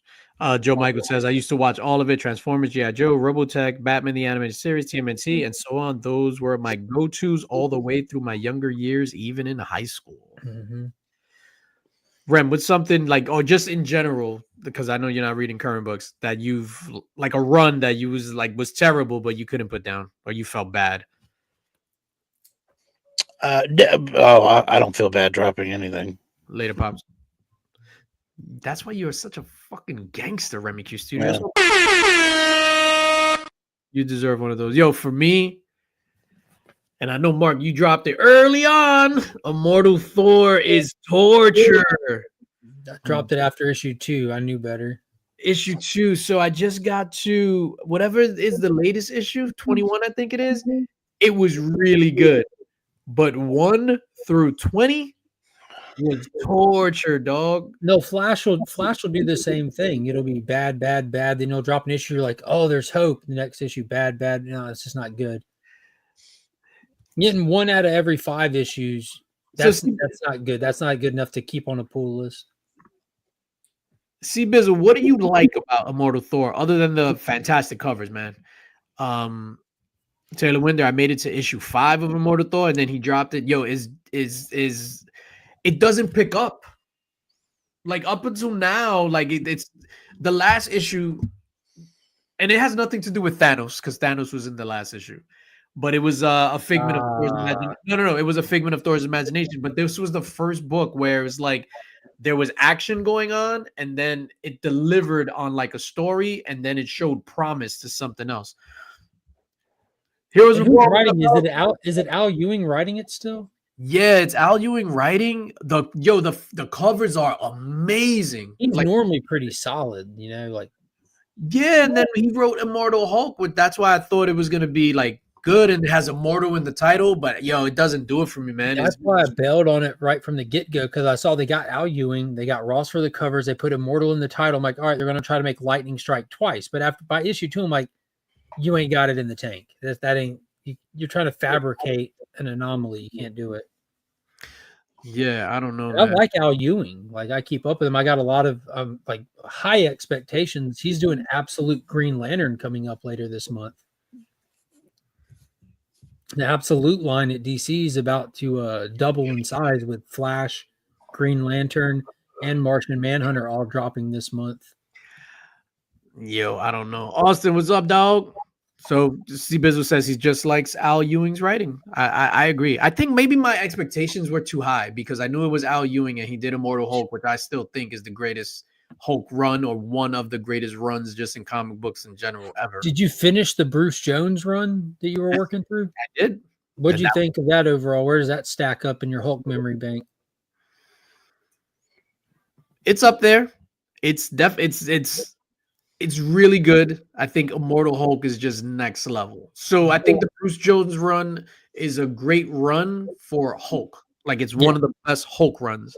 But when you talk about Immortal Hulk to me is just one of the best runs. Like ever. It's compared about. It's just amazing. I want to read it again. I think the Bruce Jones run has a lot of like definitive Hulk stuff to it. Yeah. Like if you read that run and then you go back and watch the Ed Norton Hulk movie, you're like, okay, so a lot of this was pulled straight from the Bruce Jones run in a sense, down to them like recreating covers, like how Snyder would recreate covers in brief 1 second moments on screen. Paul did that for the Bruce Jones run. That was like his go-to. Oh shit! I'm sorry. I'm over here yawning. All right. I'm going to talk about this, and then we'll do the giveaway, and then we'll get out of here. Mark, you want to talk about this? Yeah, this Sunday at 6:30 p.m. at Weeks In. I'll go live a little early this weekend. The all-star creative team behind We Live, the Miranda brothers, are going to be on hanging out, talking about their brand new world and the brand new title that dropped this week called Blade Forger. So don't miss out on that. Slide whistles on deck. We'll also be, giving away this during the stream. Oh, hold on, wait a minute. I got to take the graphic. Slide. Hold up. What is that? Is that the ash can? Kind of. It's a New York Comic-Con preview book. So this has like a big significant chunk of issue 1, but it also has additional content in the back that's not included in issue 1 proper. So if you read this, you get like the full book, but this has all kinds of content in the back that wasn't in issue 1, and it's also signed by both Inaki and Roy Miranda. So Inaki, one of the two brothers, he's who's drawing Action Comics right now. He was drawing Godzilla, Here There Be Dragons, and Son of Giants. He's been worked on 2000 AD. He's been in comics for years, and his brother Roy is a professional musician out of Spain. So you can check out their Instagram. If you don't want to look them up on Instagram, you can find them on mine just by going into any of my Blade Forger posts. I got them linked into the post. You can give them a follow. But yeah, come by, hang out. It'll be fun. Also, a little known fact was when Mark was watching Power Rangers back in the day, he was joined by Roy and Inaki. They used to come over, hang out. They all used to watch Power Rangers together. With Jeff Johns. Jeff Johns came a little late. Like all sad and shit. Jeff was always late. C Business says Absolute Green Lantern comes out first week of April. I am not looking forward. Well, let me not say I'm not looking forward to it. I'm going to skip out on Absolute Green Lantern, Absolute Flash, Absolute Martian Manhunter. It's too much Absolute for me. If I hear good things, I'll pick up the trade, but I'm not going to get the singles on those. Absolutely. Fucking Remy Q, ladies and gentlemen. Yeah, I'll let you know if they're good. Don't worry. Oh no, they're gonna be the greatest thing ever for you. I don't know. I'm like that Flash. That shit looks bad. Absolutely. Yeah, I was about to say I don't like the way Flash looks. I've been openly critical of that. I don't like his suit design. Clayton Crane can barely make him look okay, and that's saying a lot when Clayton Crane's got to work to make you look cool. The premise of Green Lantern is up in the air. I think the premise of Martian Manhunter, that one has the potential to feel like an indie horror kind of book, and it might be the hit of the three of them. But I say all that after the first wave of absolutes have all been fantastic and have maintained, despite two of them having less than average art content. Well, the whole premise of the absolute line is the origin story takes away the main component of what makes them the hero on the regular line. Supposed to be, in a sense, because what the absolute world is, the alpha world, the else world created that is dark side. You know, like Superman's supposed to be a character without hope kind of thing, but it looks like they I don't know how much they're going to lean into it or really stick the landing with that concept, because Superman's already like instilling hope across anyone he encounters. You know, it's just Yeah, I think that's it's in. I don't know if it's going to be a character thing or if it's just like in this world, he's not looked up as like a symbol of hope. He's a loner. Like people don't even know who he is, can't find him, kind of thing. He doesn't live out in the open. I think as And good as Batman is, I think Absolute Wonder Woman is my favorite right now. Wonder Woman, yeah, Batman is the least good of the three, and they're all pretty freaking rock solid. Yeah. Wonder Woman is so damn good, it's ridiculous. Both of them. Yeah. No, and it's funny, and I like Absolute Superman the best out of. I do too. But Wonder Woman, Absolute Wonder Woman, regular Wonder Woman. I finished. I mentioned it last Friday. Wonder Woman, Dead Earth. And Daniel Warren Johnson, bruh, like that shit was crazy amazing to me, man. Like how about that super punch he pulled off? Daniel Warren Johnson's ability to just add emotion into anything that he writes is uncanny, which is why it pains me to say I can't get behind his Transformers. I do not like his Transformers. It's too busy. Like I love it. I'm having a blast with it, but it's not holding up. Like his first story arc pulled it off, but now like we're in it so far, there's so much going on between the Decepticons on Earth, the Autobots on Earth, and then on Cybertron and bouncing back and forth. It's just way too many characters, way too fast. And I can't discern who's who. Like I don't know who's Soundwave, who's Shockwave, who's Shock Sound, who's Wave. It's just Wave. That's Ray Ray's little cousin, Wave. Little Wave. Wave. Yo, Wave. Yo, that's gonna be my new rap name is Wave. When I be on the Metables. We need a remix, Remy. We need a remix. Ladies and gentlemen, make sure you put hashtag D's in the chat. We're giving away these nuts. $25 gift card to Midtown Comics is what we're doing. I'll do it for you. Hold on.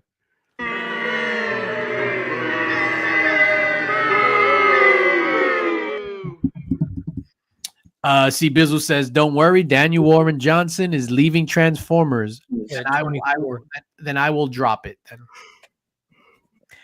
And yeah, what do you think of Jorge Corona's interior arts? Because Daniel Warren Johnson only did the issue 12, right? And Jorge Corona came in seamlessly and has just been doing a stellar job, in my opinion. Vibe and style and everything. What? Daniel Warren Johnson hasn't drawn the interiors of Transformers in almost a year. He only does the covers. Jorge Corona has a very similar style. Yeah. Bruh, I don't see any difference whatsoever. Yeah, Jorge's great, isn't he? Yo, shout out to Jorge. Because the funny thing is, when Jorge draws like Scotty books, he takes on that form of visual style too. That's a talented artist. It's kind of like the old school Marvel way when they'd have people come in and they wanted their characters to look uniform. Even if the artist changed, you got to draw them like this kind of thing. Yeah. Yo, Dude Tommy came in and he's doing work. Tommy Piffington.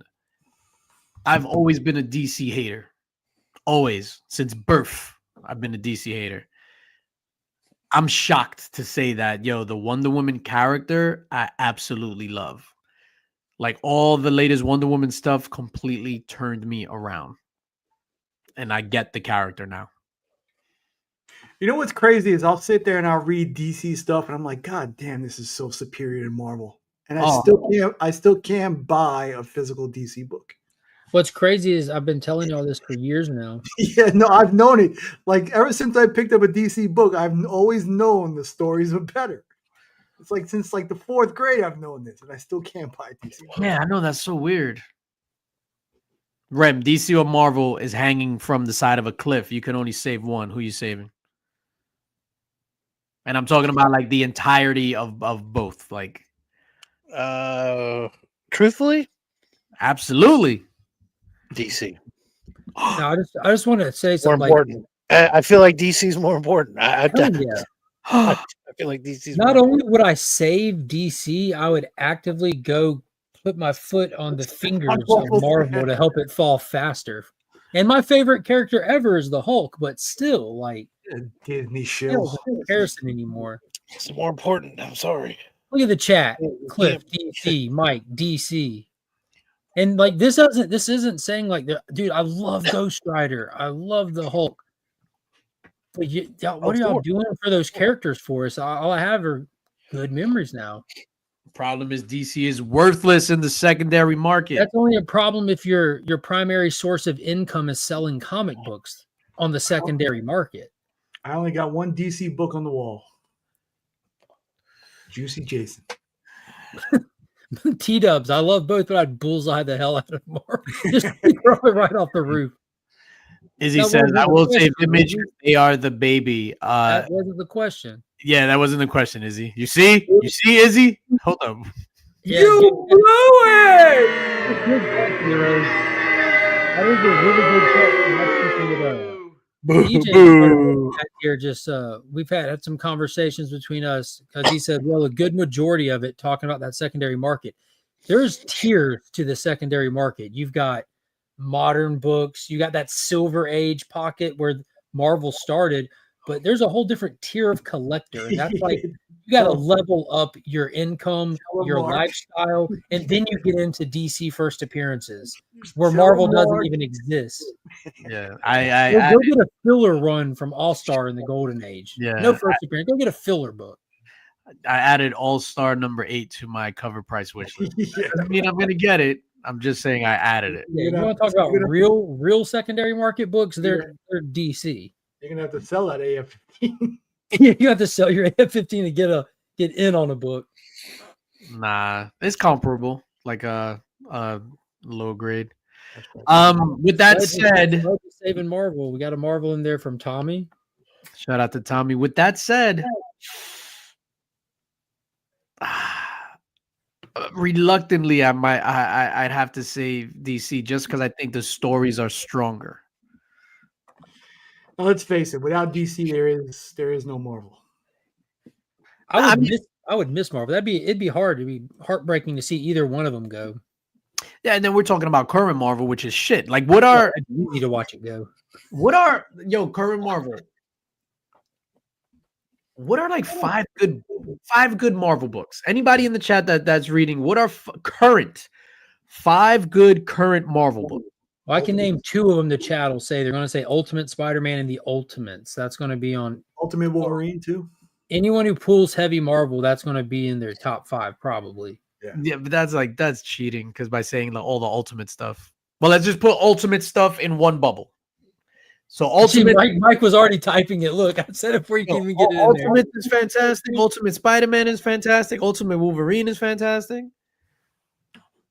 No, we're just talking about comic books. Moon Knight. C Bizzle says Moon Knight. I'm liking the only two that I have on my pool list is Hulk and Ghost Rider, and I'm enjoying both of them. Evil says Daredevil. Miles Morales is dope. I gotta give it that. Well, but they just got rid of the vampire stuff. For me, Heroes Born says most DC from the late 70s and up are trash in value with the exception of runs by Jim Lee. Oh, 100%. 100%. Fantastic. Hulk is fire. What's up, Cuppy? Hulk is fire. Oh, Cliff Storm, Ultimate Spider. Come on, Cliff. Storm is trash, dog. New Champions, I guarantee you, is trash. Yeah, Cliff is just like Hunters. I read issue. I forgot I have that on my pool because Uncle Sal Ghost Rider is in there. But I've got 3 issues. I've only read issue 1 so far. Yeah, I liked issue 1 because it was Sal's origin story. I'm like, I don't think I need any more of this now. I'm just joking, C Bizzle. To Izzy's point before when he was booed, that wasn't the question. So shout out to Izzy. Oh, he's beefing with DJ because I said Storm is trash. I don't know. I didn't read Storm. New Marvel is hard, but yeah, it's hard to collect, dog. Yeah, I feel like sending Cliff the link just to come on and yell at me. You want to burn your one in the mix appearance on just cussing out DJ? I support you. Jesus, I will unsubscribe. Oh, you remind me of somebody getting mad at me and unsubscribing, Cliff. Don't do that.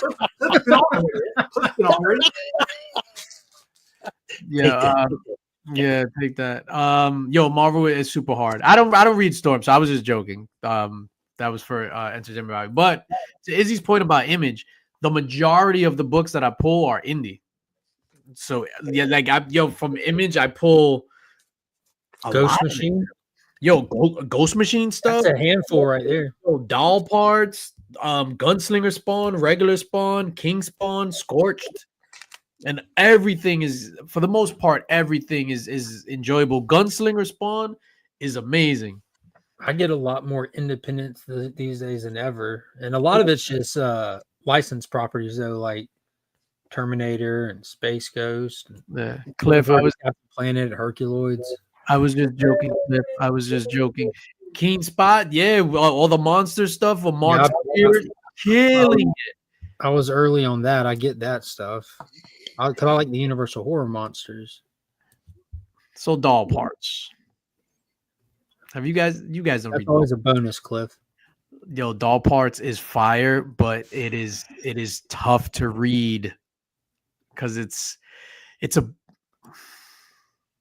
prequel. I can't even say this on without getting banned. Go for it. Nah, I'm good. Good. Put it in the private chat. I mean, there's some underage stuff. I'm out. Yeah. Yes, Mike. Yo, it's nuts. Yo, what's up, dog? All right, let's get out of here. It's oh shit, was that Steve? Oh shit, it's 10:31. What the hell? All right, so ladies and gentlemen, this giveaway. This is for a $25 gift certificate to Midtown Comics. If you win, shoot me your email address on IG, or you could email me at djlinks2010@gmail, and then I'll do this. Not today, probably not tomorrow. I'll probably do it on Monday or something like that. But we're gonna go ahead and pull for this. Where do I go? Giveaway tool. Here we go. Draw. Good luck, everybody. Why was 2010 such a big year For what? for DJ? 2010. Austin LeMay! Congratulations, Austin LeMay. That's what Remy Q Studios. Go. So Austin, are you going to send them like a code, or is it like, how does that work? Like, do you send them like a code so you can redeem that on the website, or? Yeah. Okay. All right, Austin, get ready for that redeemable code. Shout out to Austin. Love you, Austin. You've been having a bad time? Oh no. Enjoy the redeemable code, Austin. Oh shit. Please send to Mr. Taylor Winder. I love it. I will send that over to Taylor Winder at remyq@gmail.com. T, send me your email. I think I got your email address. T. Yeah, I got your email address. You said 2010. 2010 was the year I started my DJ company. Like officially started my DJ company, got the LLC and all that stuff. So in 2010. So I'm such a loser that I couldn't think of a better Gmail name. So I was just like, oh, DJ Links 2010. I'm like that dude that his password is like his kid's name and with a number next to it. And I got jaundice. I'm mad yellow, right? Because of the light. Right. Jaundice comes from the French word jaune, which means yellow.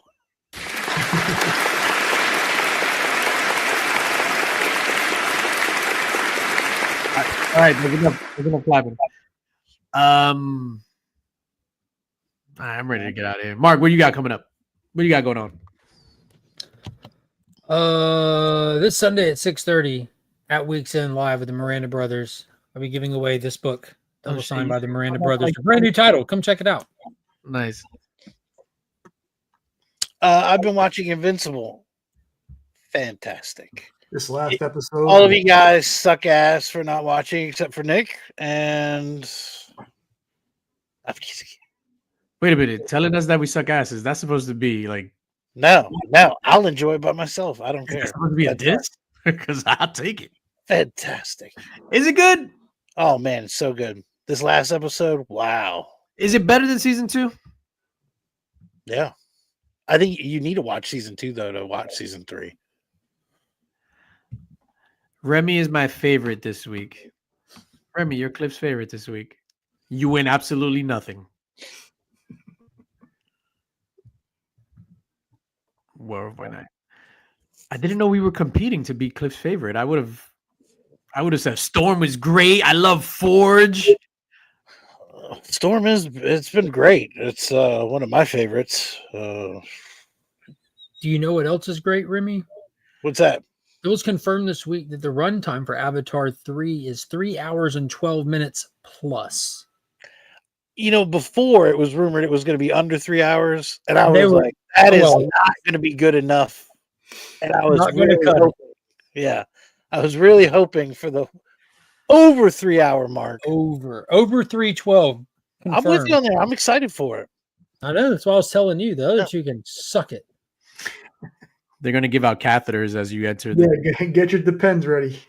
My guy, I make it through those movies somehow. I don't know how, but I drink the soda, pee in the cup. I'm ready to go. he's ready to go. do this.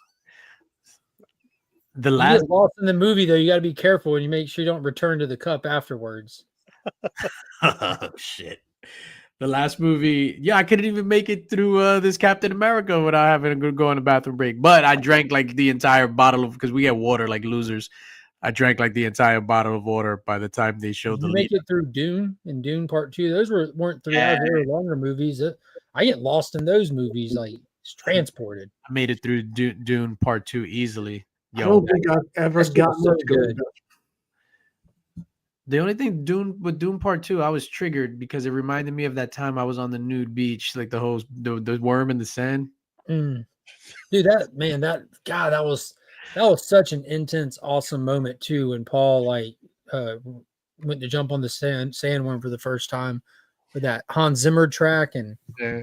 just that shit was crazy. When he jumped on the worm, I just yelled out, "Hey, yo!" I'm in New York. They get it. Everybody gets it. Everybody laughed. They were just like, "Yo, this guy gets it. He's funny." Hey, they did that to Oscar De La Hoya earlier this week. Yeah, where he was just like, "Oh, he's gonna get on top of him and beat him up." Somebody was like, "Hey, yo, people are so stupid." And another random tidbit of information: Monarch: Legacy of the Monsters 2, Apple TV original banger show, just finished filming season 2. Oh, Remy hates Monarch, No, I've never seen it. I can't say anything about it. I haven't seen it. but it's on your favorite network. Oh, I know. dude, I know. What about the I know. MonsterVerse? Like that's crazy. No. I need to revisit. I stopped watching it too. Like I just stopped. But you know why I think I stopped? Because I enjoy watching shows with the missus because we're sitting on the couch together. Just sitting on the couch together makes me happy. And like she doesn't care for Monarch at all. And after the first couple of arguments of me trying to tell her how awesome it is, I just gave up.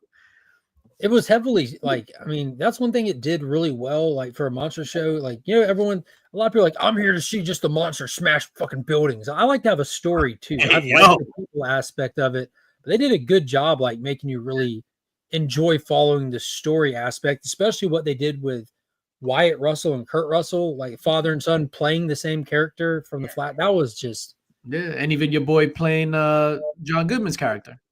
yeah. Mhm. Rand.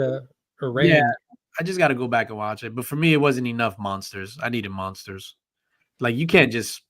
There was only one episode out of the whole series that was monsterless. For real? Mm-hmm. Yo, when they gave us that episode that took us back to Godzilla 2014, like the opening credits to that, how they tease you with Bikini Atoll, where they take the nuke testing, but you actually get that entire scene where they lure Godzilla in an attempt to kill him early on. Like that, damn, that was such a good episode. You got to watch, dog. Yeah, I can't believe. Whatever. I was watching something the other day. Was it the Oscars or something? And they showed Ted Lasso, and I threw a cup at the TV. I was just It's so good too. This TV. Yeah, Ted I Lasso. just finished Mythic Quest. Well, new episode doesn't come out till Wednesday, but I'm all the way caught up on Mythic Quest. Wow. Good call, Nick. That's a funny show. Yeah, and dude, it has those emotional hits too out of nowhere. Each season has that one episode. Just like you're never ready for it. No John Cena talk. None of you guys watch wrestling, right? You even stopped watching AEW. When I left with Sting, my man. I came for Sting and I left with Sting. And you came for Sting. Only- Remy doesn't care. Nick doesn't watch wrestling either. I watch wrestling. John Cena turned heel at the Elimination Chamber on Saturday. What that means is John Cena, who's been a good guy for 20 years straight, turned bad. He played Peacemaker. Peacemaker wasn't no, but Peacemaker was bad. Oh, I saw that recently. The Suicide Squad, the James Gunn Suicide Squad. Rewatched it. I rewatched it last week for the first time since it came out. It's awesome. Yeah, it really was. I mean, what's better than one Invincible? It's 27 of them. Damn, spoiler alert. 27 Invincibles. That was such a good episode. I thought last week's was good. This was so much better. I gotta watch. Dale says I didn't see Cena. No, but it was a big deal. So it was like the biggest heel turn since. Who sent the Cena thing in the chat? Bravo, by the way. Very entertaining. That was Dale. You're not down with the Cena talk? Nah, Remy Q said I can't talk about Cena. Now, whoever sent What that. do you think of the rewatch? Oh, it was way better than the first time I saw it. Like, it was amazing. Like, it was just crazy. That Rick Flag fight with Peacemaker is, dude, I don't care how many times I watch it. Like, it just rips my heart out every time. Mm-hmm. And it's funny because after watching Creature Commandos, like, I felt really like bad about Weasel in the beginning of the thing, and he's like, "Oh, he's almost dead." Oh, blah blah. Because we see Weasel's story in Creature. Remy, that's another one that's mad good. Creature Commandos, animated DC show that was just released. Not just released, but maybe 2 months ago. Gun Suicide Squad is fantastic. Dude, that shit was crazy. Like when he's just sitting there with the stabbed in his chest, and he's like, "Peacemaker, what a joke." You got to go back and watch Peacemaker now. That entire show, the entire story arc of the show is him trying to figure out and make sense of that fight and who he is because of that fight. Speaking about making sense of a fight, every time Polka Dot Man fights his mom, he was like, "That's your mother." Well, whatever he said. He was like, "Ah, I'm a superhero." Dead. Yeah, dead. Yo, when King Shark grabbed it when they were storming Jotunheim in the rain, he just grabs the dude and just crushes his chest and then tears him apart. Tears him in half. It's funny because out that whole entire movie, Harley Quinn was the weakest character. Like, I don't think she added anything. I don't know. I like that. Like the interaction she had with the president and also when she was reverse storming the castle when she was leaving and we're getting to see it through her crazy mind's eye and everything. And that scene was really, really cool. When she was like with the blood and the flowers were coming out. Yeah. And how she perceives the world. That was really cool. And the fight at the end was cool.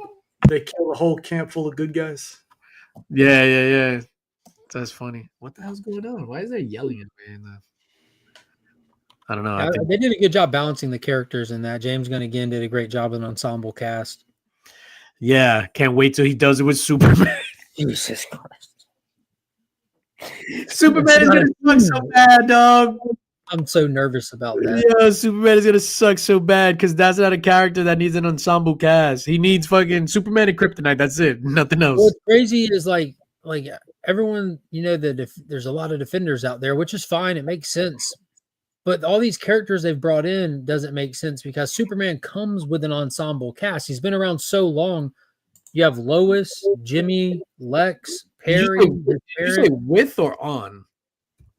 Both. Definitely come on Lois for sure. But you got Lana. There's so many characters that you need to see in any Superman story that you have an ensemble cast out the gate, just right off bat. No, I get it, but not with the superheroes. Like you need, because like you said, Lois, Jimmy, blah blah, but not. You don't need all these other people. Yeah, you don't need this dumbass with his freaking Green Lantern haircut. Yeah, with his dumbass haircut. That's terrible. It looks just like the comics. No, it doesn't. Yo, people be wilding with that stuff. I feel like I'm living in the upside down every time I see someone say it looks just like the comics, and they post a picture of it next to a comic book picture, and they look nothing alike. Yo, I have a question for Mr. Nick's Kicks and Comics, a man of Means follicle deficit. Would you rather be bald or have Guy Gardner's hairdo from? I would never grow. I wouldn't, as long as I had eyebrows. I wouldn't have a single hair in my body as long as they didn't have that haircut. It's terrible.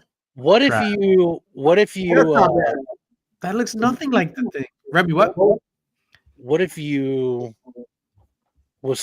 if you were forced to have that haircut, but they would give you your finger back?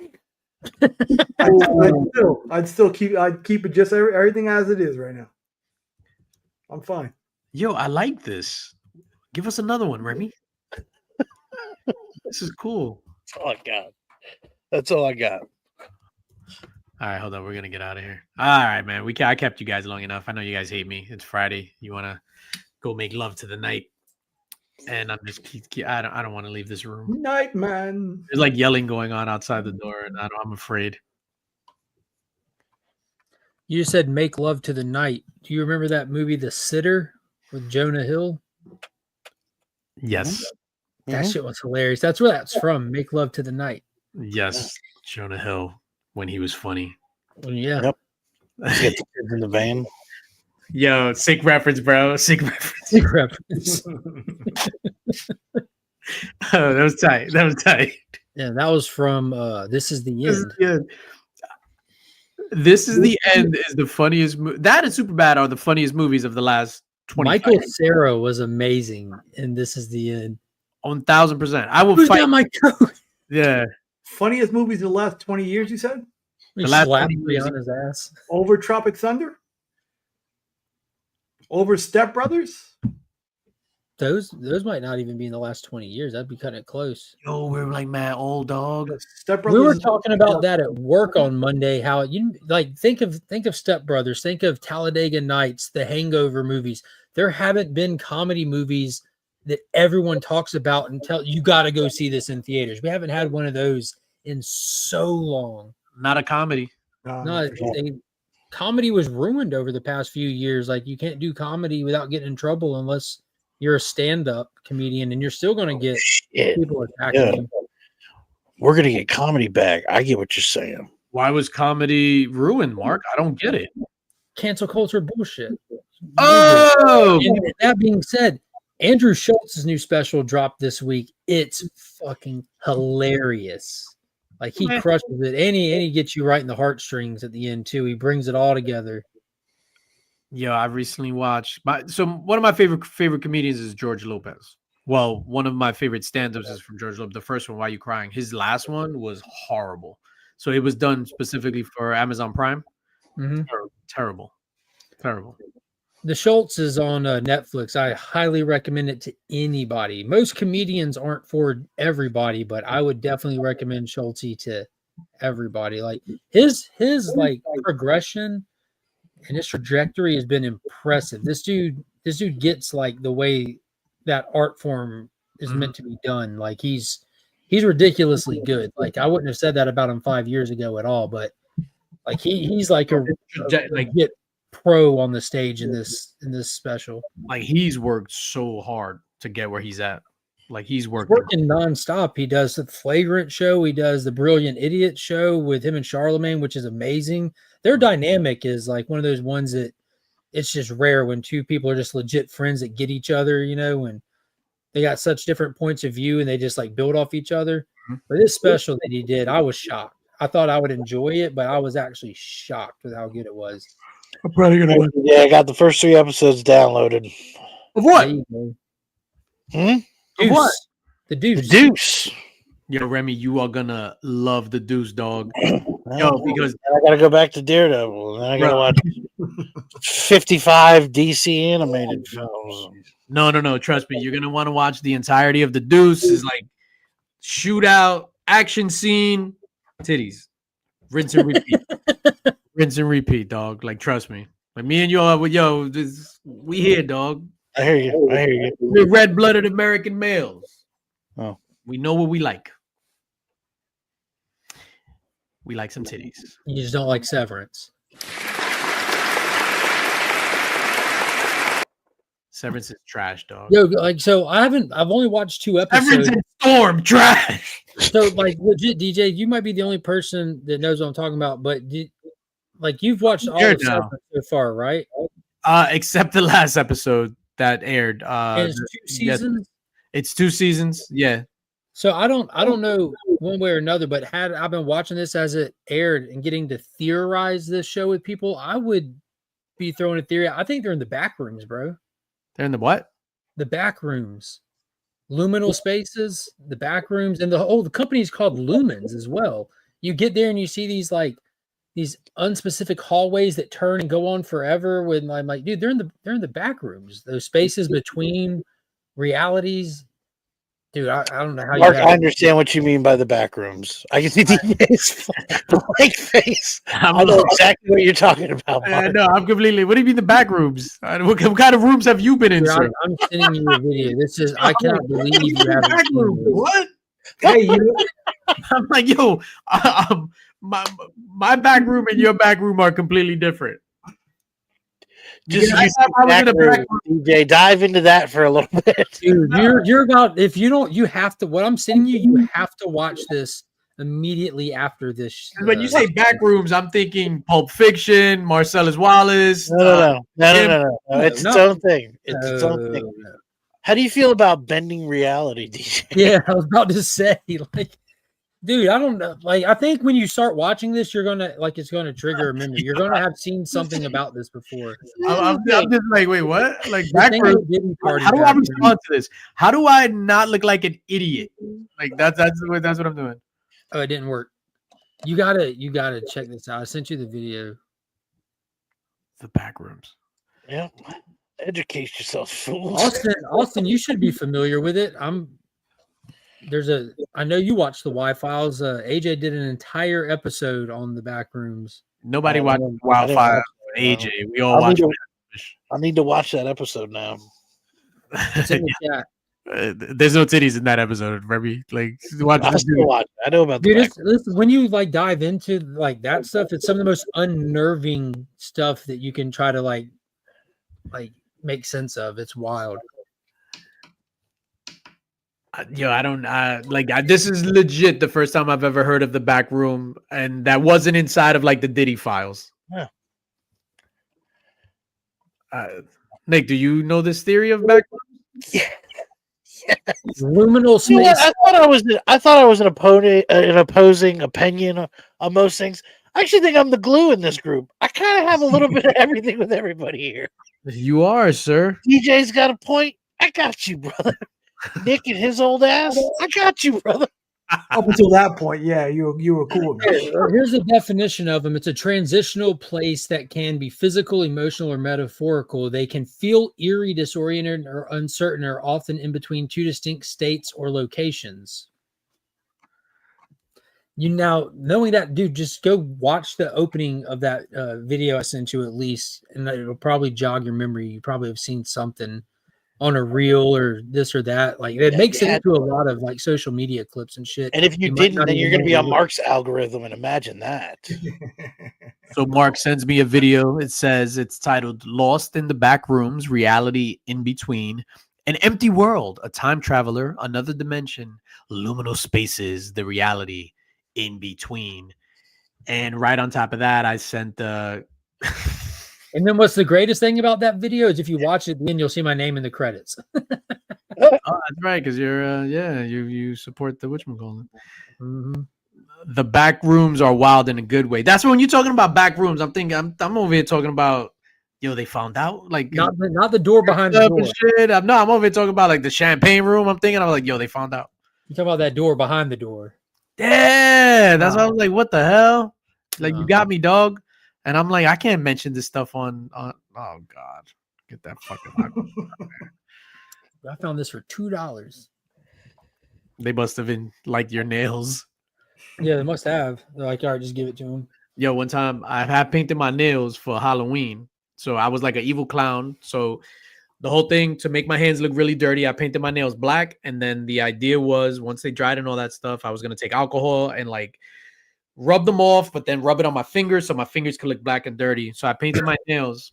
and then I go to take out money from the pharmacy, the ATM of the pharmacy over in Duane Reade. So I'm there, and then I'm getting something at the counter, and then this lady just tells this in Spanish. I don't know why she said it in Spanish, but I understood.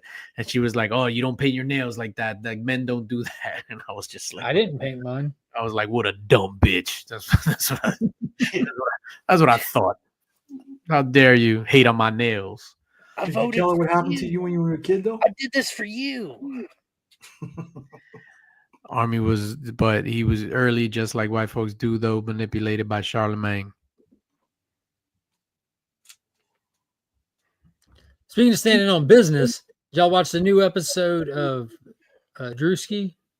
Yo, that girl by the pool.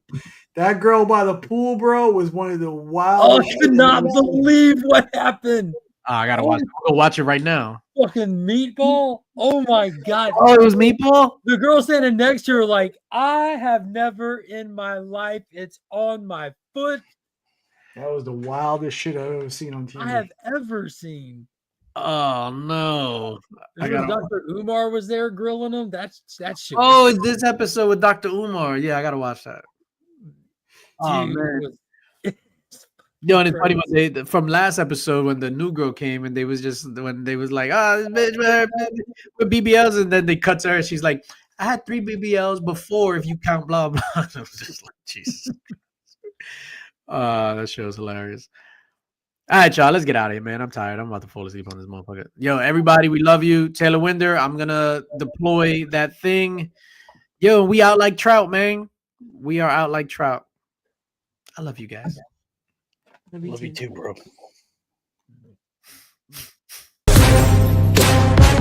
I can't just end it like that. It's just whatever. Peace out, ladies and gentlemen. Enjoy your weekend. Hey. Check out those back rooms.